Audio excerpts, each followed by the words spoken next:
예수님께서는 남편으로부터 버림받고 그리고 사람들로부터 외면당하는 삶으로 인해서 영혼의 목마름을 가지고 있었던 그 사마리아 여인을 찾아가셔야만 했습니다. 오늘 본문 마지막 부분에서 언급하고 있는 동네 사람들의 태도를 보면 그 여인이 사람들로부터 어떤 멸시와 천대를 받으면서 살아왔는지를 잘 알 수 있습니다. 39절의 말씀을 보게 되어지면 동네 사람 가운데 많은 사람이 여인의 증언을 통하여서 예수님을 믿게 되었다라고 그렇게 말씀하고 있습니다.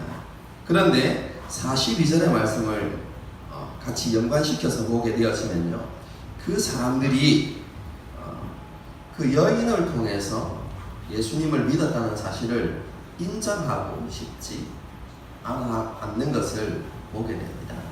그런 여인을 통해서 자신들이 보기에 너무나 비천하고 보잘것없어 보이는 그 여인을 통해서 자신들이 예수님을 믿게 되었다는 사실을 용납할 수 없었던 것이죠. 이러한 반응을 보아도 사마리아인들이 평소 그 여인들을 어떻게 생각하고 있었는지, 어떻게 평가하고 있었는지, 또 평소에 그를 어떻게 대했는지 잘 알 수 있겠죠. 사마리아 여인은 자신을 멸시하는 사람들의 시선을 피하여서 우물에 물을 기르러 갈 때마다 자신의 삶에 대한 회의와 그리고 공허함을 느꼈습니다. 예수님께서는 이 여인의 목마름과 또 이 여인의 부르짖음을 보고 들으시고 그 여인을 찾아가셔야만 했습니다. 예수님께서는 그 여인에게 참 자유와 기쁨을 회복시켜 주시기 위해서 자기 자신이 누구인지 나타내셨고, 그 여인의 생각이 하나님을 향할 수 있도록 이끌어 주셨습니다. 왜냐하면 그 영혼의 목마름은 세상을 통해서 채워지는 것이 아니라 하나님을 통해서만 채워지기 때문에 그렇습니다. 하나님의 모든 충만하심이 그 영혼에 가득 채워질 때 인생의 목마름은 해결되어지고 인생의 참 기쁨과 평안이 회복되기 때문에 그렇습니다. 그런데 그 충만함과 기쁨과 평안은 무엇을 통해서 우리에게 부어지냐면 하나님을 예배하는 것으로 채워진다는 것입니다. 그래서 예수님께서는 그 여인에게 참된 예배가 무엇인지를 가르쳐 주십니다. 참된 예배가 무엇이라고 했습니까? 지난 주일 설교죠, 그렇죠? 참된 예배가 무엇이라고 했습니까? 그것은 하나님과 하나님의 뜻을 온전히 알고 참 성전 대신 예수 그리스도 안에서 하나님을 예배하는 것이다. 제가 그렇게 지난 시간에 말씀드렸습니다. 요한복음 4장의 표현을 빌리자면 영과 진리로 예배할 때 그 사람의 영혼은 하나님의 영광으로, 하나님의 충만으로 채워진다는 것입니다. 그리고 하나님 주시는 기쁨과 평안으로 그 영혼이 가득 채워지게 된다라는 것을 말씀해 주셨던 것입니다. 예수님께서 이런 진리를 말씀해 주셨을 때 사마리아 여인이 이렇게 이야기합니다. 메시아, 곧 그리스도라는 분이 오시게 될 텐데 그분이 오시면 그 모든 것을 다 알려주실 겁니다 라고 그렇게 말하는 것을 보게 됩니다. 이 여인의 고백은요, 신명기 18장에 근거한 고백입니다. 그 당시 유대인들이 예수님을 기다리고 있었습니다. 더 정확하게 이야기하면 메시아를 기다리고 있었습니다. 그런데 유대인들이 기다리는 메시아는 어떤 메시아이냐면 정치적인 메시아입니다. 그 메시아가 와서 지금 로마의 압제 가운데 힘들게 살아가고 있는 이스라엘을 해방시키고 다시 솔로몬 시대와 같이 이스라엘이 영광을 얻게 되어지는, 열방 가운데 머리가 되어지는 그런 시대가 오기를 간절히 고대하면서 메시아가 빨리 오시기를 기다리고 있었습니다. 여러분, 유대인들이 가지고 있는 메시아상은 정치적인 메시아였습니다. 그런데 사마리아인들이 기다리는 메시아는 정치적인 메시아가 아니었습니다. 그들이 기다리는 메시아는요, 랍비로서의 메시아입니다. 제가 지난번에 설교할 때 이렇게 말씀드렸습니다. 유대인들은 우리가 지금 보고 있는 구약 전체, 모세오경과 그리고 역사서와 그리고 선지서 모두를 다 하나님의 말씀으로 인정한다고 했는데, 사마리아인들은 무엇만 하나님의 말씀으로 인정한다고 했죠? 모세오경만 하나님의 말씀으로 인정했습니다. 그렇기 때문에 그들이 가지는 메시아에 대한 개념도 어디에 한정되어 있겠습니까? 모세오경에 한정되어 있는 것이죠. 그런데 그럼 신명기 18장을 보게 되어지면 모세가 뭐라고 이야기하냐면 하나님께서 자신과 같은 한 선지자를 일으켜 주실 것이라고 그렇게 예언하고 있습니다. 여러분, 그런데 사마리아인들은 모세가 예언한 그 선지자를 하나님께서 보내주실 메시아로 생각했던 것입니다. 그런데 신명기 18장을 보게 되어지면 그 메시아가 하는 일이 있습니다. 그게 무엇이냐면 하나님의 말씀을 밝히 가르친다는 것입니다. 하나님의 모든 말씀을 낱낱이 풀어서 하나님의 백성들이 하나님의 말씀을 이해할 수 있도록 가르쳐 주는 사역을 하는 분이 바로 모세가 말했던 그 선지자입니다. 그래서 사마리아에는 그 선지자, 모세가 말했던 그 선지자, 다르게 표현하면 모세가 이야기했던 그 메시아를 기다리고 있었던 것이죠. 랍비로서의 메시아, 혹은 하나님의 모든 말씀을 밝히 가르쳐 주시는 그 메시아를 기다리고 있었던 것입니다.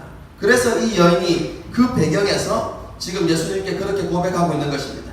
메시아라는 분이 오실 건데 그분이 오시면 유대인이 생각하는 것처럼 정치적인 메시아로서 우리를 구원해 주는 것이 아니라 우리가 지금 궁금해하고 있는 그 모든 것을 예수님께서 밝히 알려주실 것입니다. 이렇게 지금 고백하고 있는 것입니다. 그렇죠? 이런 여인의 고백을 들으시고 예수님께서 자신이 바로 그 메시아다라고 밝히 드러내십니다. 자신이 메시아라고 그렇게 선언하는 예수님의 선언을 듣고 난 다음에 여인이 어떻게 합니까? 물동이를 버려두고 사람들에게 예수님에 대해서 증언하기 위하여서 자기가 살던 동네로 돌아갑니다. 그리고 동네 사람들을 향하여서 외치기 시작합니다. 와보라. 우리 29절 보시면 한글 번역은 내가 행한 모든 일을 내게 말한 사람을 와보라 이렇게 되어 있지만요, 헬라어 원문을 보게 되어지면 제일 먼저 나오는 것이 이것입니다. 와서 보라, 와보라, 이것이 제일 먼저 나오는 단어입니다. 그럼 생각나는 성경 본문이 없습니까?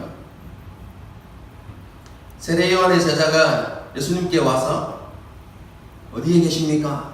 라고 그렇게 물었을 때 예수님이 뭐라고 대답하시죠? 와보라 이렇게 말합니다. 뿐만 아니라 빌립이 나다나엘을 찾아갔습니다. 우리가 메시아를 만났다라고 이야기할 때 나다나엘이 나사렛에서 무슨 선한 것이 나겠노? 이렇게 이야기했을 때 빌립이 뭐라고 이야기합니까? 와보라 이렇게 이야기하죠. 여러분, 이 와보라는 이 표현은요, 예수님이 제자들을 부르실 때 사용했던 표현이고, 혹은 제자들이 다른 사람을 뭐라고요? 제자들이 다른 사람을 예수님께로 인도할 때 사용하던 단어였습니다. 그런데 지금 이 용어를 누가 사용하고 있습니까? 이 사마리아 여인이 좀 사용하고 있다는 것입니다. 동네로 뛰어들어가서 와보라 이렇게 이야기하는 것이죠. 여러분, 이 말은 이 사마리아 여인이 예수님이 메시아라는 사실을 확신했다는 의미가 포함되어져 있습니다. 그래서 이 사마리아 여인이 제자로서, 예수님의 제자로서, 예수님을 믿는 제자로서 동네 사람들을 예수님께로 지금 이끌어가고 있다는 것을 지금 보여주고 있는 것이죠.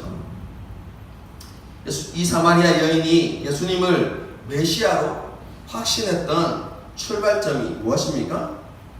자신의 고백대로 한 번도 만난 적이 없지만 예수님이라는 분이 자신의 모든 과거를 다 알고 있었다라는 이 사실에 기초해서 그분이 메시아다라는 결론에 도달한 것입니다. 사마리아 여인은 동네 사람들에게 그 일들을 이야기하면서 예수님이라는 분이 있는 내가 만났는데 그분이 내 모든 것을 다 알고 계시고 그것을 내게 말씀하셨다라고 그렇게 이야기하면서 그분이 메시아다라고 이렇게 소개하는 장면들이 나타납니다. 동네 사람들을 예수님께로 초청하고 있는 것이죠. 사마리아 여인의 말을 들은 동네 사람들은 이 여인의 변화가 너무나 놀라웠습니다. 어떤 삶을 살았다고요? 동네 사람들로부터 멸시와 천대를 받던 사람이었습니다. 그래서 늘 동네 사람들의 시선을 피하고 사람들이 모인 곳을 피하며 살아갔던 그 여인에게 놀라운 변화가 일어나서 사람들을 불러 모으고 있는 것이죠. 도대체 어떻게 저 여인에게 저런 놀라운 변화가 일어났는가? 사람들에게 호기심이 생겨나기 시작했습니다. 그리고 그녀의 삶을 변화시킨 분이 도대체 누구인가? 정말로 저 여인이 말하는 것처럼 그분은 메시아인가? 이런 궁금증이 생겨났습니다. 동시에 그 여인의 말을 듣고 예수님을 메시아로 믿는 사람들도 많이 생겨나게 되었다. 오늘 본문이 그렇게 이야기합니다. 동네 사람들에게 여러 가지 이유들이 생겨났습니다. 호기심이 생겨났고 예수님에 대한 궁금증과 그분이 메시아인가에 대해서 확인하고 싶은 사람들, 혹은 예수님을 메시아로 믿었던 사람들, 이유는 다르지만 각자의 이유를 가지고 그들이 예수님께 나아가서 예수님께서 주시는 말씀을 듣게 됩니다. 그 결과로 더 많은 그리스도인들이, 더 많은 동네 사람들이 예수님을 믿게 되었다라고 그렇게 오늘 본문이 말씀하고 있습니다. 한 여인을 통해서, 변화되어진 한 여인을 통해서 하나님의 큰 구원이 사마리아의 땅에 임하였다는 것을 오늘 본문이 우리에게 가르쳐주고 있습니다. 사마리아 여인과 예수님의 이런 대화가 이루어지고 있을 때 제자들이 돌아왔습니다. 그리고 예수님께서 아침부터 아무것도 드시지 못했기 때문에 음식을 드십시오 라고 이렇게 권하게 되죠. 그때 예수님께서는 내게는 너희가 알지 못하는 양식이 있다 라고 그렇게 말씀하셨습니다. 여러분, 이 말씀의 의미는 이런 것입니다. 음식을 먹는 것보다 하나님께서 주신 사명을 이루는 것이 더 시급하고 중요한 일이다 라는 의미입니다. 다시 말씀드릴게요. 왜냐하면 이것이 뒤에 나오는 35절부터 나오는 그 말씀을 풀어가는 중요한 열쇠가 되기 때문에 그렇습니다. 여러분, 35절부터 나오는 38절까지의 말씀은 이해하기 쉬운 본문이 아닙니다. 그런데 그것을 풀어가는 핵심 키는요, 이것입니다. 음식을 먹는 것보다 하나님께서 주신 사명을 이루는 것이 더 중요하고 시급한 일이라는 것을 예수님께서 말씀하셨습니다. 그런데 제자들은 예수님의 말씀의 의미를 깨닫지 못하고 도대체 누가 먹을 것을 예수님께 갖다 드렸는가, 이런 생각들을 하게 됩니다. 예수님의 말씀을 전혀 이해하지 못하는 제자들에게 예수님께서 풀어서 말씀해 주시죠. 자신의 양식은 하나님의 뜻을 행하고 하나님의 일을 온전히 이루는 것이다, 이렇게 설명해 주십니다. 그리고 그와 함께 제자들이 이 시급한 일에, 다르게 표현하면 하나님의 뜻을 행하고 하나님의 일을 이루는 일에 제자들이 동참해야 된다는 것을 예수님께서 말씀하고 계십니다. 여러분, 그것이 35절부터 38절까지의 말씀입니다. 어렵기 때문에 한 절 한 절 살펴보면서 설명드리도록 하겠습니다. 너희는 넉 달이 지나야 추수할 때가 이르겠다 하지 아니하느냐. 여러분, 이 말씀은 무엇하고 관련되어 있냐면 제자들이 예수님께 보냈던 육신의 양식과, 쉽게 이야기하면 음식과 관련된 말씀입니다. 육신의 양식인 곡식을 추수하기 위해서는 아직 몇 달이 남았다는 것입니까? 4달이나 남아있다는 것입니다. 그런데 영적인 추수는 그렇지 않다는 것입니다. 뒤에 말이 그 말입니다. 그러나 나는 너희에게 이르노니 너희 눈을 들어 밭을 보라. 희어져 추수하게 되었다는 것입니다. 육신의 배고픔을 채우는 곡식을 추수하는 시기는 많이 남아있지만, 아직까지 넉 달이라는 시간이 남아있지만 영적인 추수, 지금 사마리아 지역에 일어나고 있는 영적인 추수는 이미 시작되었다라고 그렇게 이야기하고 있는 것입니다. 수확기가 이제 벌써 시작되었기 때문에 보십시오. 36절을 보면 거두는 자가 이미 삭도 받고 이렇게 되어 있는데, 이 말이 무슨 말이냐면 수확기가 시작되어서 싹을 받고 여러분 그것을 거두는 사람이 이미 있다는 것입니다. 누구를 이야기하겠습니까? 사마리아 여인을 이야기하는 것입니다. 무슨 싹을 받았습니까? 여러분, 그 여인에게 영혼의 목마름이 있었습니다. 그런데 그가 예수님을 만남을 통해서 그 영혼의 목마름이 채워졌다는 것입니다. 여러분, 그 여인이 그렇게 예수님으로부터 삭슬 받고 무엇을 시작했다는 것입니까? 영혼의 추수를 이미 시작했다는 것입니다.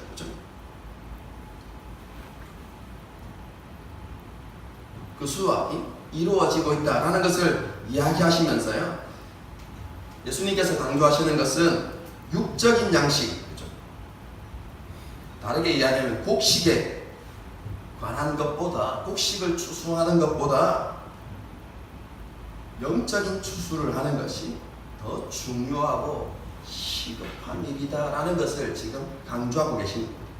육신의 일보다 영적인 일이 더 중요하고 시급한 일이라는 것을 예수님께서 강조하고 있는 것입니다. 그런데 이 영적인 추수는 어느 날 갑자기, 그리고 아무런 이유 없이 그렇게 시작된 것이 아닙니다. 여러분, 그런 추수의 시기가 오기까지 씨를 뿌리고 그리고 씨를 심었던 수많은 사람들의 수고가 있었다는 것입니다. 그것을 이야기하는 것이 37절부터 38절까지의 내용입니다. 그러면 여러분, 씨를 뿌리고 씨를 심었던 사람들은 누구입니까? 예수님께서 말씀하시는 것은 이미 구약의 선지자들, 그리고 가까운 시기를 통해서 보게 되어지면 세례 요한, 그리고 더 가까운 시기는 누구입니까? 예수님이 씨를 뿌리고 복음을 심었다는 것입니다. 여러분, 이러한 사람들의 수고가 있었기 때문에 이제 추수가 시작되어진다라고 그렇게 이야기하고 있는 것입니다. 그들의 수고로 인해서 결실이 이루어지고 있는 것입니다. 이 추수로 인해서 씨를 뿌리는 사람도, 뿌렸던 사람도 그것을 바라보고 기뻐하고, 그리고 거두는 사람도 함께 기뻐하게 된다. 예수님께서 지금 이야기하고 계신 것입니다. 여러분, 이것이 예수님을 부르신 이유입니다. 예수님께서는 자신의 영적인 양식이 하나님의 뜻을 행하고 하나님의 일을 온전히 이루는 것임을 말씀하시면서 이 일에 제자들이 동참해야 되는 것에 대해서 말씀하고 계신 것입니다. 하나님께서, 예수님께서 주신 사명을 제자들이 이어받아야 한다는 것에 대해서 이야기하고 있는 것입니다. 이것은 매우 중요한 일이고 시급한 일이다 라는 것을 강조하고 있는 것이 35절부터 38절까지의 내용입니다. 이러한 영적인 일의 시급함과 중요성을 잘 보여주는 것이 바로 사마리아 여인의 모습입니다. 사마리아 여인은 예수님께서 메시아라는 것을 깨닫자마자 그가 그 소식을 전하기 위해서 자신이 우물에 왔던 목적을 잠시 유보하고 자신의 우선적인 목적이 있었는데, 여러분 우물에 온 이유가 있었는데 그 이유를 잠시 보류하고 동네로 뛰어들어간 것입니다. 무엇을 이야기합니까? 자신의 육신의 목마름을 채우는 것보다 더 시급하고 중요한 일이 그녀에게 있었다는 것입니다. 그래서 물동이를 버려두고 서둘러서 동네로 들어간 것입니다. 그리고 자신이 만난 예수님이 바로 메시아라고 소개하기 시작한 것입니다.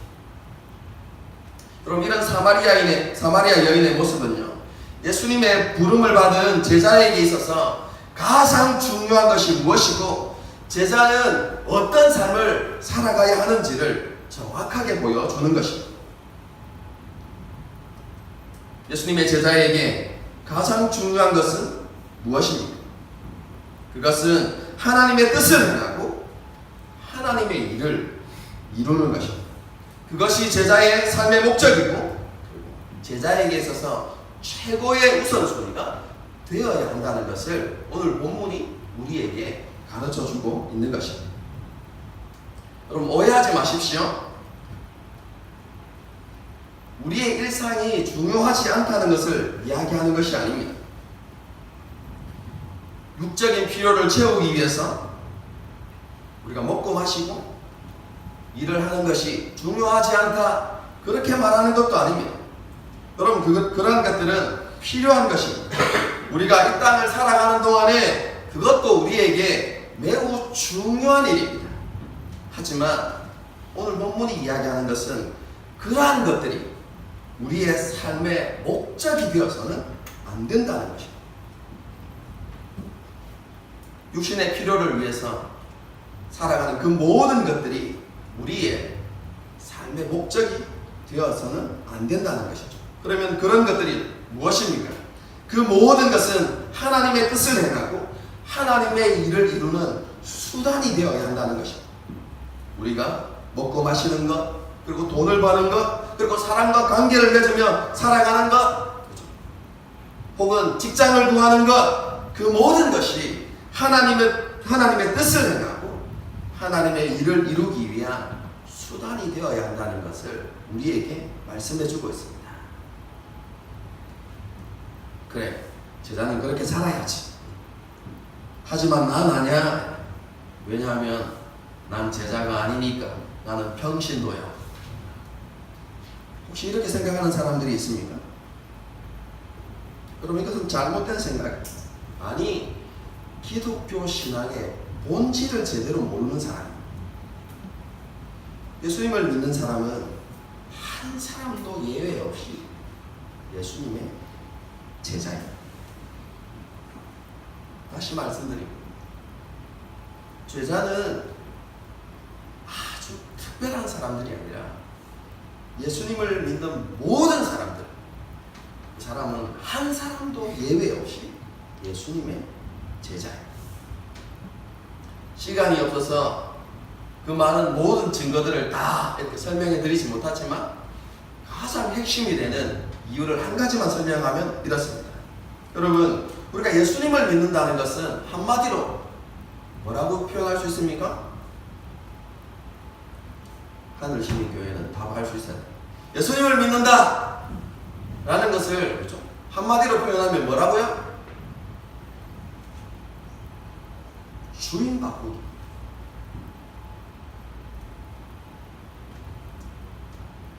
우리가 예수님을 믿는다라고 이야기할 때 예수님을 뭐라고 고백합니까? 나의 주, 나의 하나님. 그분을 나의 주인으로 고백하는 것이 예수님을 믿는 것입니다. 그분이 주인이면 우리는 뭐죠? 종입니다. 종의 역할이 무엇입니까? 종은 주님의 뜻을 이루는 사람입니다. 주인의 뜻을 이루는 사람입니다. 그리고 주인을 기쁘게 하기 위해서 존재하는 것이 종입니다. 모든 그리스도인은 예수 그리스도의 종입니다. 그렇기 때문에 그럼 종된 그리스도인이 해야 하는 것이 무엇입니까? 그것은 그리스도의 뜻을 이루는 것입니다. 예수님의 뜻을 이루고 예수님의 일을 행하는 것, 그럼 그것이 종에게 있어야 하는 모습이죠. 그걸 다르게 이야기하면 제자의 길, 제자도라고 이야기하죠.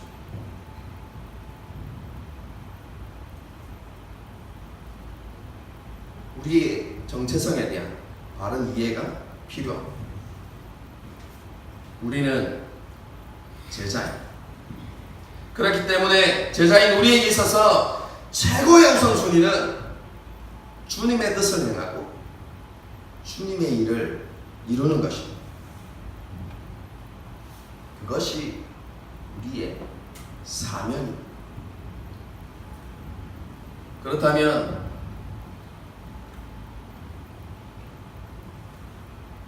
그 사명이 구체적으로 무엇입니까? 많이 어렵게 설명할 수 있겠지만 오늘 본문에서 이야기하는 표현은 이것입니다. 우리의 삶의 모습과 우리의 입술을 통해서 예수님께서 메시아라는 사실을 증언하고 살아가야 한다는 것입니다. 그럼 이것이 우리의 사명이고 우리가 이 땅을 살아가는 삶의 이유라는 것입니다. 사도 바울은 이것의 중요성을 알았기 때문에 디모데에게 때를 얻든지 못 얻든지 항상 힘써야 한다고 그렇게 말씀하고 있는 것이죠. 오늘 본문에서도 강조하는 것이 무엇입니까? 그 일이 너무나 중요하고 시급한 일이다 라고 우리에게 가르쳐주고 있는 것입니다. 하지만 오늘날 많은 사람들이 삶의 분주함 때문에 그리고 삶 가운데서 직면하게 되어지는 여러 가지 문제와 어려움으로 인해서 자신이 예수님이 제자라는 것에 대해서 잘 인식하지 못하고 살아가고 있는 것 같습니다. 삶의 목적이 무엇인지 그리고 자기 자신에게 주어진 사명이 무엇인지 깊이 고민해보지 못한 채 그냥 하루하루를 쫓기듯이 그렇게 살아가고 있는 것을 보게 됩니다. 저와 여러분은 어떻습니까? 어떤 삶을 살아가고 계십니까? 우리는 예수님께서 선택하시고 불러주신 예수님의 제자입니다. 한번 따라 하실까요? 나는 제자입니다.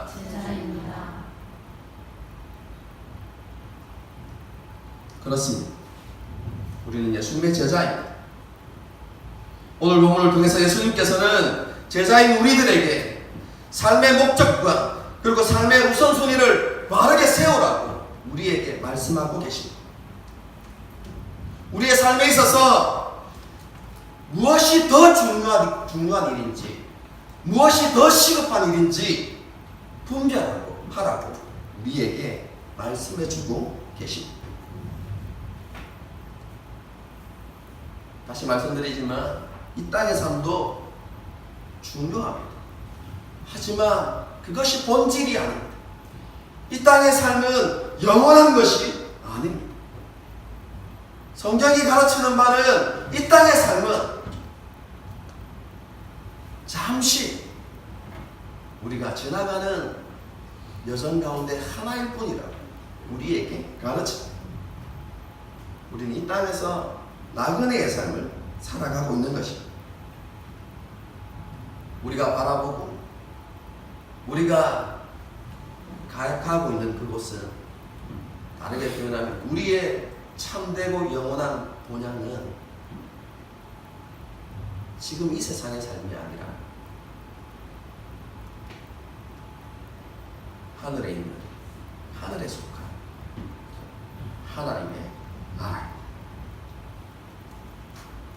그리스도인은 그 나라를 바라보면서, 영원한 그 하나님의 나라를 바라보면서 이 땅에서 그 나라에 들어갈 준비를 하고 살아가는 것입니다. 오늘 본문에 나타나는 이 여인의 모습처럼 무엇이 더 중요한지를, 무엇이 더 시급한지를 깨닫고 그 일을 위하여서 기꺼이 우리의 것들을 잠시 포기하는 게 아니라 잠시 유보할 줄 알아요. 그런 중심을 가지고 이 땅을 살아가야 한다는 것입니다. 사마리아 여인은 예수님과의 한 번의 만남을 통해서 그의 삶이 놀랍게 변화되었습니다. 도대체 무엇이 그 여인으로 하여금 놀라운 삶의 변화를 가져오게 했을까? 우리의 삶을 한번 비교해 보십시다. 우리는 예수님을 믿었고 오랜 세월 동안 또 신앙생활을 해오고 있는데, 그럼에도 불구하고 이런 삶의 변화가 잘 일어나지 않는 것 같은데, 도대체 이 여인은 어떻게 예수님과의 그 한 번의 만남을 통해서 그토록 놀라운 삶의 변화를 가져왔던 것일까요? 결론부터 이야기하면 사마리아 여인은 하나님의 사랑을 깨달았습니다. 정말로 하나님께서 자기 자신을 사랑하신다는 사실을 깨달았던 것입니다. 어디에 나와 있습니까?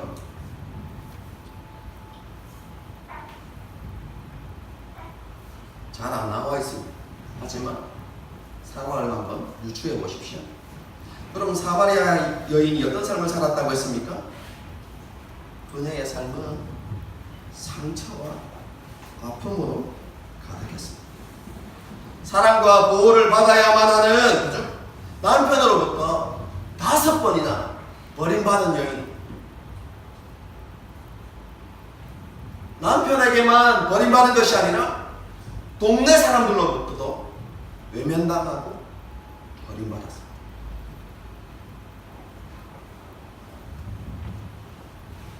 동네 사람들의 편견과 따가운 시선 속에서 정말로 외로운 삶을 살았던 사람이 바로 이 사마리아 여인입니다. 여러분, 이런 삶을 살아가게 되면 일반적으로 여러분 어떤 생각들을 하게 될까요?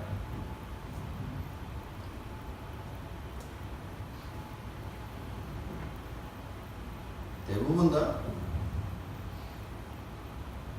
자기 자신은 사랑받을 만한 가치가 없는 사람이라고 생각하게 됩니다.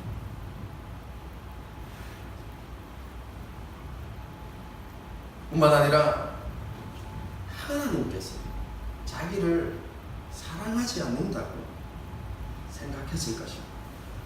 아니, 나는 이런 삶을 살아가는 나는 하나님으로부터 사랑받을 만한 자격이 없는 그런 사람이라고 생각했을 것입니다. 한마디로 이야기하면 자기 자신은 하나님으로부터, 사람으로부터만 아니라 하나님으로부터 버림을 받은 그런 사람이라고 생각하면서 살아갔을 것입니다. 그런데 어느 날 한 사람이 찾아왔습니다. 그래서 놀랍게도 그 사람이 자신의 모든 과거를 다 알고 있었습니다.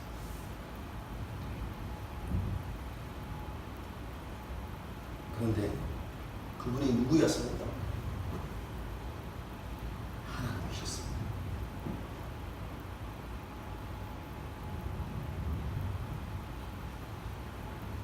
그 하나님께서 여러분 사마리아 땅에 찾아오셨어요. 그런데 사마리아에 수많은 사람들이 있었어요. 세상적인 기준으로 보게 되어지면 사마리아 여인보다 더 탁월한 조건을 가진 수많은 사람들이 있었습니다. 그런데 그 하나님께서 그러한 사람들을 찾아가신 것이 아니라 가장 먼저 세상에서 멸시받던, 천대받던 자기 자신을 찾아오십니다.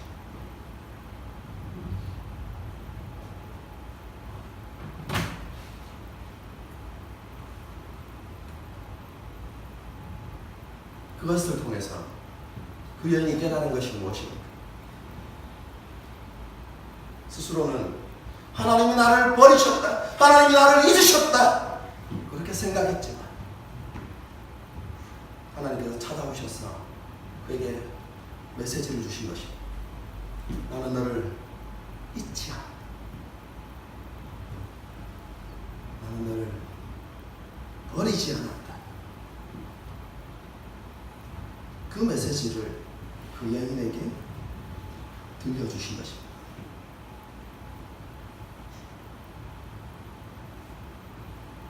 비천하고 멸시받는 삶을 살고 있었지. 하나님은 그 모든 것을 다 알고 계셨지만 그럼에도 불구하고 하나님은 그 여인을 사랑하신다는 것을 그에게 나타내신 것입니다. 하나님의 사랑을 그 여인이 진실되게 깨닫고 경험한 것입니다. 거의 여인의 공허함이 하나님의 사랑으로 채워진 것입니다. 오늘 본문의 표현을 사용하며 그 영혼의 목마름이 채워진 것입니다. 그것을 오늘 본문이 이렇게 표현하죠. 물동이를 버려두고.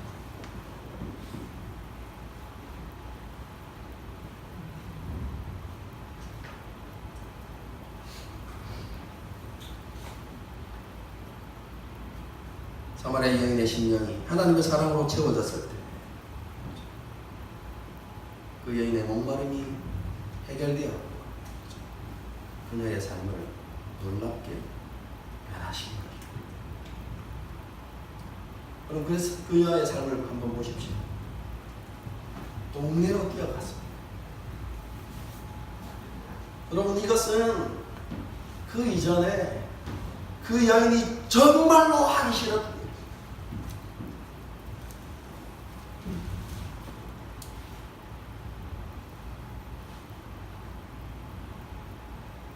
사람들이 모인 곳에 그녀의 발로 스스로 걸어가는 것은 죽기보다 싫은 일이었어요. 그런데 한치의 망설임도 없이, 조금의 주저함도 없이 이 여인이 그곳으로 달려가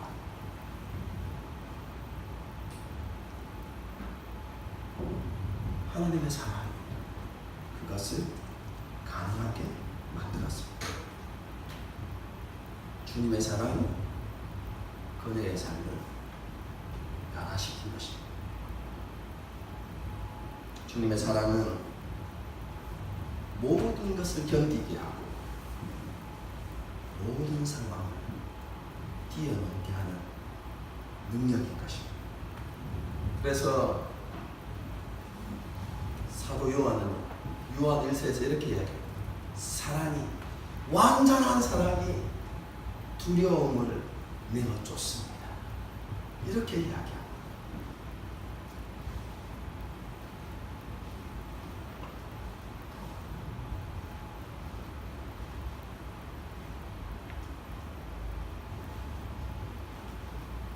우리도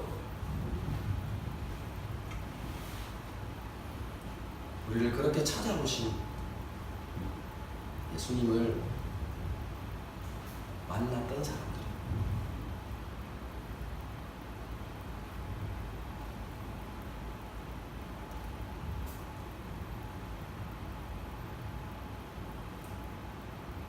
각 사람의 상황은 다르지만 주님이 우리를 찾아오셨을 때, 다르게 표현하면 예수님이 우리를 만나주셨을 때 그때를 한번 떠올려 보십시오. 주님이 뭐라고 말씀하셨습니까?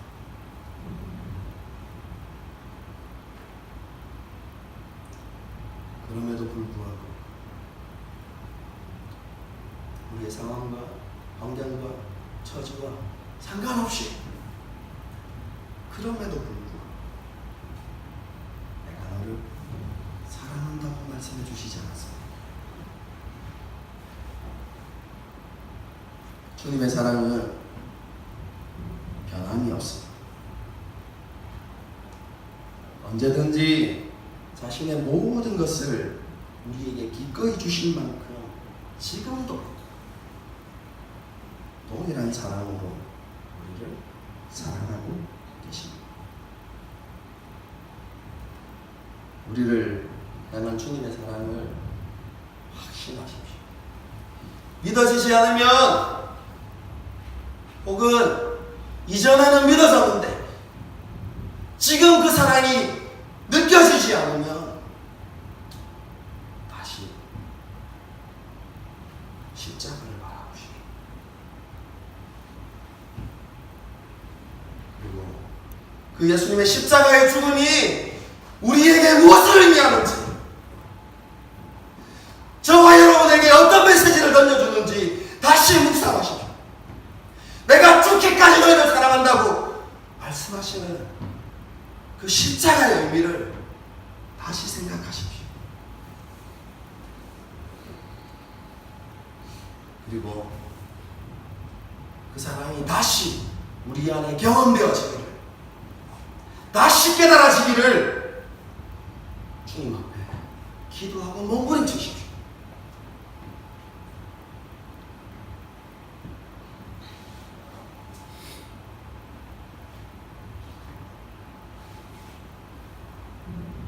하나님은 당신의 사랑으로 우리의 영혼이 채워지기를 원하십니다.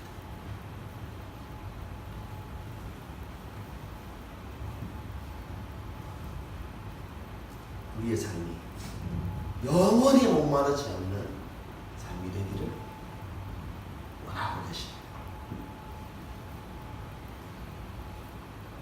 그 길이 예수님이십니다. 인생의 유일한 답, 인생의 유일한 해답, 바로 예수님이십니다. 그것을 믿는 것이, 그 예수님을 믿는 것이 얼마나 큰 축복이고 은혜인가를 오늘 이 시간 다시 한번 깨닫고, 예수님을 믿는다는 것은 또한 제자의 삶이라는 것을 다시 한번 생각하면서 무너진 삶의 우선순위를 세우고, 다시 한번 삶의 목적을 바르게 세우고, 이 사마리아 여인과 같은 그런 삶을 살아가는 저와 여러분이 될 수 있기를 주님의 이름으로 축복합니다.